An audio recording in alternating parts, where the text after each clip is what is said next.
259장. 장막의 외벽은 깊은 밤의 어둠과 바람에 의해 뒤흔들리고 있었다. 들리지 않는 듯 고요한 바람 속에서도 산 너머로는 전운의 냄새가 묻어나고 하늘은 불안하게 흐르는 구름으로 가득했다.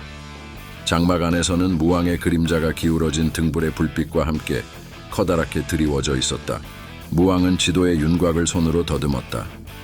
수많은 전투가 그의 손에서 결정되었고 그 손길은 이제 다시 한번 발해의 미래를 만들어낼 것이다. 그러나 이번에는 달랐다. 그의 심장에 자리 잡은 의심의 씨앗이 그 어떤 전투보다 치명적이었다. 대문예가 들어올 때까지 그는 무거운 침묵 속에서 칼자루를 움켜쥔 손가락에 힘을 주고 있었다. 대문예는 조심스럽게 장막을 열고 들어섰다. 무왕 앞에 선 그의 모습은 단단했지만 그의 얼굴에는 깊은 피로와 그늘이 서려 있었다. 그는 천천히 무릎을 꿇고 고개를 숙였다. 전하, 소신 대문예 이헌, 발해를 위하여 목숨을 바치겠나이다. 무왕은 대문예를 내려다보며 묵묵히 그의 말을 기다렸다. 그러나 그의 표정은 결코 누그러지지 않았다. 그는 이미 답을 듣기 전에 판단을 내려놓은 듯했다. 흑수말갈은 더 이상 방치할 수 없다. 무왕이 낮은 목소리로 말했다. 그들이 당과 손을 잡는 순간 발해는 전장에서 뒤로 밀릴 것이다. 네가 짐의 뜻을 거스르는 것이 무엇을 의미하는지 알고 있겠지? 대문예는 잠시 말을 삼키며 고개를 더욱 숙였다. 그러나 그는 진실을 말하지 않을 수 없었다.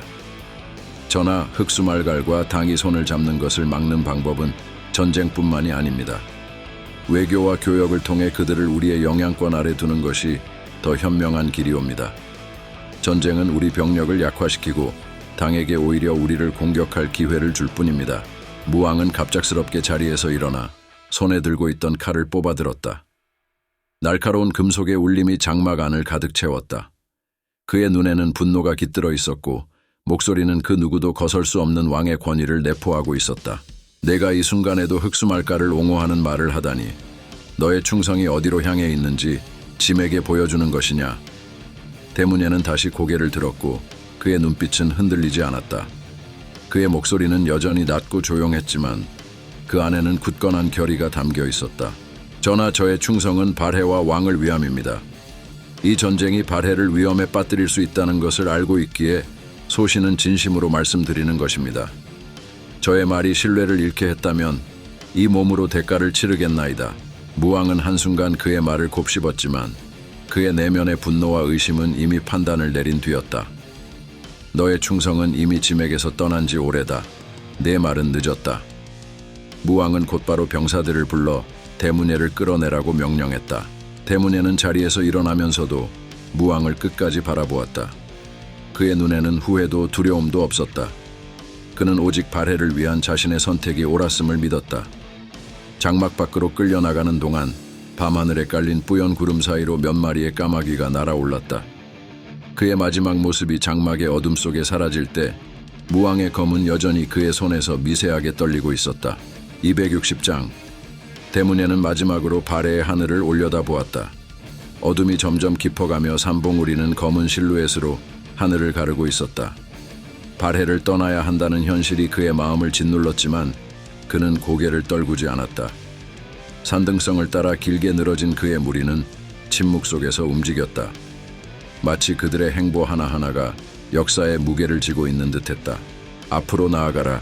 멈추지 말아라. 대문예의 목소리는 낮지만 단호했다. 그를 따르는 이들은 그를 믿고 망명을 선택했으나 그들의 눈빛에는 고향을 등지고 떠나는 아픔이 가득했다. 길은 험난했다. 발해의 국경을 넘어 당의 땅으로 들어가는 길목에는 날카로운 바위와 차가운 바람이 그들의 결단을 시험하는 듯했다. 대문예는 이를 악물며 앞장섰다. 그는 단 한순간도 뒤를 돌아보지 않았다. 돌아보는 순간 그의 결의가 흔들릴 것 같았다. 그가 걸어가는 길은 단순히 새로운 나라로 향하는 것이 아니라 자신이 사랑했던 조국 발해와의 영원한 결별이었다. 도착한 당의 수도 장안은 대문예가 예상했던 것보다도 더 화려하고 웅장했다. 황실의 군데군데에서 흘러나오는 음악과 향은 그가 익숙하지 않은 공기를 만들어냈다. 그는 이방인이었지만 이방인으로서 자신이 해야 할 역할이 무엇인지 명확히 알고 있었다. 발해의 과오를 당이 반복하지 않게 하소서. 그는 황제 앞에서 무릎을 꿇으며 낮은 목소리로 말했다. 그의 말은 단지 충성의 맹세가 아니었다. 그것은 발해가 겪고 있는 혼란과 전쟁의 가능성을 새로운 곳에서 반복하지 않겠다는 다짐이었다. 황제는 그의 결단과 지혜를 높이 평가하며 좌효위 장군이라는 직위를 내렸다. 그러나 그의 마음은 결코 완전히 안정되지 않았다. 당의 궁궐에 발을 디딘 순간부터 그는 발해에 남아있을 가족과 왕국을 떠올렸다. 무왕이 어떤 선택을 했을지, 그리고 발해가 앞으로 어떤 길을 걷게 될지에 대한 걱정이 그의 가슴 깊은 곳을 파고들었다. 그 시각 발해에서는 무왕의 분노가 점점 더 격렬해지고 있었다. 대문예가 당으로 망명했다는 소식이 전해지자 그는 처음에는 믿을 수 없다는 표정으로 자리에서 일어섰다. 그러나 곧 그의 얼굴에는 분노가 차올랐다. 배신자! 무왕은 천둥 같은 목소리로 외쳤다. 그의 손은 검자루를 움켜쥐며 힘이 들어가 있었고 그 손가락은 하얗게 변해 있었다. 짐을 배신한 자의 이름을 발해 역사에서 영원히 지우리라. 그는 대문예를 배신자로 규정하며 흑수말갈과 당을 동시에 정벌하겠다는 의지를 굳혔다. 그의 명령에 따라 발해의 병사들은 밤낮으로 전투 준비를 했다. 군사들은 긴장 속에서 무기를 갈고 갑옷을 다듬었지만 그들의 눈빛에는 불안이 감돌았다. 무왕의 분노와 집착은 점점 전장을 피로 물들일 준비를 하고 있었다. 시간이 흘러 대문예는 당의 신임을 얻어 새로운 삶을 시작했지만 발해와의 과거는 그를 따라다녔다. 그는 당의 황제와 고위 신하들과의 회의에서 발해의 상황을 분석하며 조언을 아끼지 않았다. 그는 자신이 발해를 떠나온 것이 발해와 당 모두를 위한 선택이라 믿고자 했으나 밤이 깊어지면 조용히 창밖을 바라보며 자신이 떠나온 고향을 그리워했다. 반면 무왕은 대문예의 망명을 계기로 점점 더 강경한 전쟁 노선을 추구하며 자신을 고립시키고 있었다. 그의 결단은 발해를 하나로 묶는 것처럼 보였으나 사실상 왕국 내부의 긴장과 분열을 초래하고 있었다. 무왕의 분노는 그를 전장으로 이끌었고 그의 병사들은 점점 더 격렬해지는 전투 속에서 쓰러져 갔다. 261장. 궁궐의 긴 회랑을 가로지르는 무왕의 발걸음은 마치 폭풍의 전조처럼 울려 퍼졌다. 그의 옷자락은 사납게 휘날렸고 그의 주변 공기마저 팽팽한 긴장감으로 짓눌린 듯했다. 은은하게 비추던 햇빛조차 그의 강렬한 기세에 밀려 무색해 보였다. 왕좌를 뒤로한 그의 발걸음은 그 어떤 방향도 두려워하지 않는 짐승의 기세였다. 짐이 직접 나설 것이다. 무왕은 이를 악물며 다시 한번 외쳤다. 그 목소리는 허공을 가르며 명확히 명령을 내렸다. 그의 눈빛은 이미 전장의 먼지를 보고 있는 듯 살기를 띠고 있었고 그의 손은 검의 자루를 움켜쥔 채 결코 풀어지지 않았다. 그를 따르는 신하들은 고개를 숙인 채 서로 눈치를 살폈다. 아무도 그의 분노를 잠재울 엄두를 내지 못했다. 장문유가 다시 조심스럽게 무릎을 꿇고 입을 열었다. 전하, 적의 항복 시도가 발해의 우위를 보여주는 증거입니다. 이를 전략적으로 활용해야 할 것입니다. 지금 전장을 서두르신다면. 그러나 장문휴의 목소리는 무왕의 번쩍이는 눈빛에 막혀 더 이상 나아가지 못했다. 장문휴, 네가 짐에게 전략을 가르칠 자격이 있느냐? 무왕의 말은 차갑게 내리쳤다. 그들의 항복 따위는 우리를 기만하기 위한 수작일 뿐이다. 그들이 우리를 얕본 대가를 반드시 치르게 하겠다. 짐이 직접 그들의 숨통을 끊어놓겠다. 그의 말 한마디는 칼날 같았다. 그가 신하들에게 준 경고는 단순한 명령을 넘어선 전장의 복수와 같은 무게였다. 무왕은 그의 검을 빼들며 강한 결의를 온몸으로 드러냈다. 뒤에서 조심스레 움직이던 생천이 한 발짝 앞으로 나섰다. 그의 얼굴에는 왕을 향한 충성과 동시에 절박함이 서려 있었다. 전하, 발해의 명성은 강력함만으로 이루어진 것이 아니옵니다. 지략과 신중함, 그리고 왕의 결단이 있기에 지금의 발해가 있습니다. 적의 항복 시도를 기만으로 보신다면 이를 역이용할 계책을 마련하는 것도 전하의 지혜로움 아니겠습니까? 무왕은 생천을 노려보았다. 그의 눈에는 여전히 분노가 가득했지만 그 안에서 잠깐 흔들림이 보였다. 그러나 이내 그의 분노는 다시 불길처럼 솟아올랐다. 내 말이 맞다. 발해의 명성은 우리의 힘에서 나왔다. 하지만 기만에는 기만으로, 그리고 피에는 피로 대가를 치러야 한다. 흑수말갈의 땅은 더 이상 발해의 위협이 되어서는 안 된다. 그의 선언은 궁궐에 무겁게 내려앉았다. 신하들은 더 이상 반박하지 못하고 그저 고개를 숙일 뿐이었다. 무왕의 결단은 이미 내려졌고 그 어떤 논리나 설득도 그의 길을 바꿀 수 없음을 모두가 알고 있었다. 장문휴와 생천은 서로 눈길을 교환했지만 그들은 침묵 속에서 무너지는 발해 조정을 바라보는 것 외에는 할 수 있는 것이 없었다. 무왕은 회랑을 빠르게 걸어 나갔다. 그의 발걸음이 멈추는 곳은 전장이 될 것이었다. 그는 이미 왕이 아니라 전장의 지배자가 되어 있었다. 밖에서는 병사들이 전쟁 준비에 돌입하고 있었다. 투구를 쓰고 칼날을 가는 소리가 점점 더 궁궐의 어둠을 메웠다. 하늘은 너무나도 맑았다. 그러나 그 속에 스며든 폭풍의 기운은 누구도 외면할 수 없었다.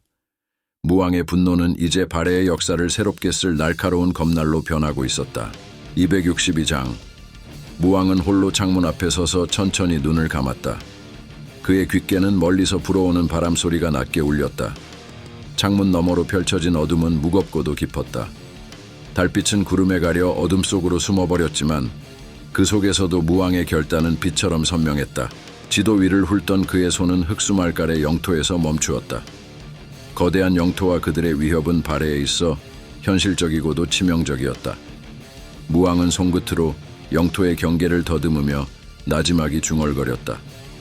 만약 지금 진압하지 않는다면 그들은 더 강해질 것이고 발해는 그들의 첫 번째 먹잇감이 될 것이다. 그의 눈빛은 차가웠고 깊은 고뇌 속에서도 흔들림은 없었다. 이 전투는 단순한 정복이 아니었다. 발해의 존속과 몰락을 결정짓는 시험대였다. 무왕은 천천히 자리에서 일어섰다. 방 안의 촛불이 그의 실루엣을 길게 드리웠다. 어깨를 짓누르는 책임감과 동시에 가슴 속에 피어오르는 결연한 의지가 그의 모습에 담겨 있었다. 그는 창문 앞으로 다가가 차가운 바람을 맞으며 조용히 자신에게 말했다. 흑수말갈은 멈추지 않는다. 돌궐, 당나라, 거란, 신라 모두 우리를 시험하려 들 것이다. 우리가 흔들린다면 그들은 이 기회를 놓치지 않을 것이다. 그는 창밖을 응시하며 눈빛을 더 차갑게 굳혔다.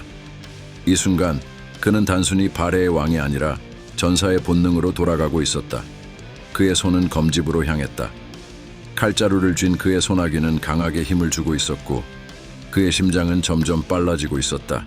그는 곧 장군들을 불러들일 준비를 하며 계획의 윤곽을 그리기 시작했다. 북방으로 진격할 오만의 발해, 정예군을 직접 지휘해야 했다. 그들의 용맹과 충성심은 그의 가장 강력한 무기였다. 그러나 적은 교활했고 단순히 병력만으로 그들을 상대할 수 없었다. 무왕은 승리를 위한 새로운 전략을 구상하며 지도 위의 지형을 하나하나 살폈다. 대문예, 네가 나와 함께 있었다면 어땠을까? 무왕은 잠시 마음속에서 그 이름을 불렀다. 과거의 동료였고 때로는 형제처럼 믿었던 인물이었지만 이제는 돌아올 수 없는 자가 되어버렸다. 그의 손끝에서 멈춘 이름은 미련과 아쉬움을 떠올리게 했지만 그 감정은 곧 사라졌다. 지금은 감정이 아니라 결단이 필요한 순간이었다. 무왕은 창문을 닫고 방 안을 가로질렀다. 그는 다시 촛불 옆에 선 차에 잠시 눈을 감았다. 그의 머릿속에는 이미 전장의 그림이 그려지고 있었다. 피로 물들 전장, 포효하는 병사들, 그리고 그가 검을 들고 선두에 서서 외치는 모습이 선명하게 떠올랐다. 그는 천천히 고개를 들며 결론을 내렸다. 흑수말갈은 오늘 우리의 첫 번째 적이 될 뿐이다. 하지만 이 전쟁은 우리 발해가 살아남고 번영하기 위한 시작일 것이다. 무왕은 마침내 자신의 결단을 굳혔다. 그는 방을 나서며 군사들에게 명령을 내릴 준비를 했다. 어둠 속에서 떠오르는 전운을 향해 그는 한치의 두려움도 없이 나아가기로 마음먹었다. 바람은 여전히 세차게 불고 있었다. 그러나 그 바람은 이제 그의 검끝에 실려 적들을 향해 휘몰아칠 준비를 하고 있었다. 발해의 운명을 건 싸움은 이제 막 시작되고 있었다. 263장. 대무에는 눈앞에 펼쳐진 들판과 바람에 흔들리는 풀을 바라보며 무거운 결단의 무게를 온몸으로 느꼈다. 차가운 바람이 그의 망토를 휘날리며 병사들의 갑옷 사이로 스며들었다. 그러나 그 차가움이 오히려 병사들의 긴장감을 날카롭게 다듬어주고 있었다. 발해군의 모든 시선은 대무에를 향하고 있었다.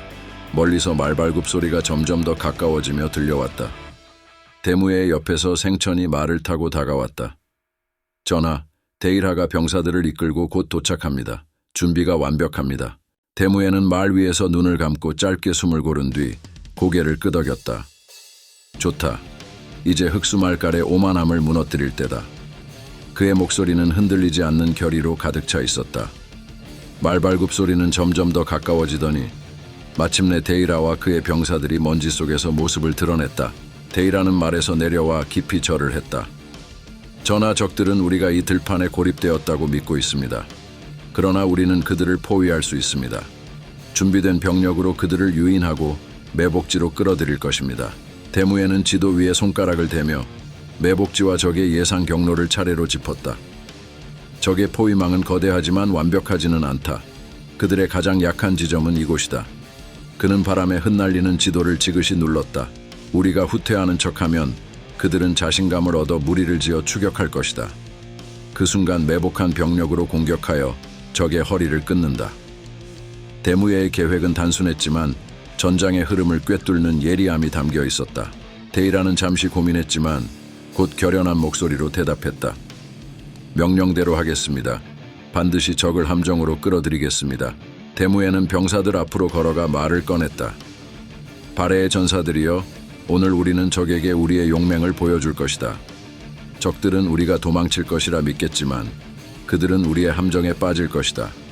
발해의 이름을 이 들판에 새길 준비를 하라. 병사들은 그의 말을 듣고 주먹을 쥐고 함성을 올렸다. 그들의 함성은 바람을 타고 들판 전체에 울려 퍼졌다. 병사들의 얼굴에는 긴장감과 동시에 대무예를 향한 강한 신뢰가 번지고 있었다. 바람은 점점 더 거세게 불어왔다. 대무예는 병사들을 돌아보며 마지막으로 말을 걸었다. 오늘의 전투는 우리의 운명을 결정짓는다. 적들은 우리를 두려워할 것이고 우리의 이름은 그들에게 영원히 기억될 것이다. 모두 준비하라. 병사들은 검을 들어올리며 다시 함성을 외쳤다. 들판 위의 긴장감은 곧 다가올 폭풍을 예고하는 듯했다. 대무예는 고삐를 단단히 쥐고 앞을 향해 걸음을 내디뎠다. 그의 뒤에는 발해군의 깃발이 휘날리고 있었고 그 깃발 아래서 병사들은 전투를 준비하고 있었다. 적들은 아직 발해군의 진짜 모습을 보지 못했다. 그러나 곧 그들의 오만함이 무너질 것이다. 대무예는 자신의 칼끝으로 발해의 운명을 다시 쓸 준비가 되어 있었다. 대인, 구독과 좋아요 부탁드리겠습니다. 소인, 목숨을 바치겠습니다.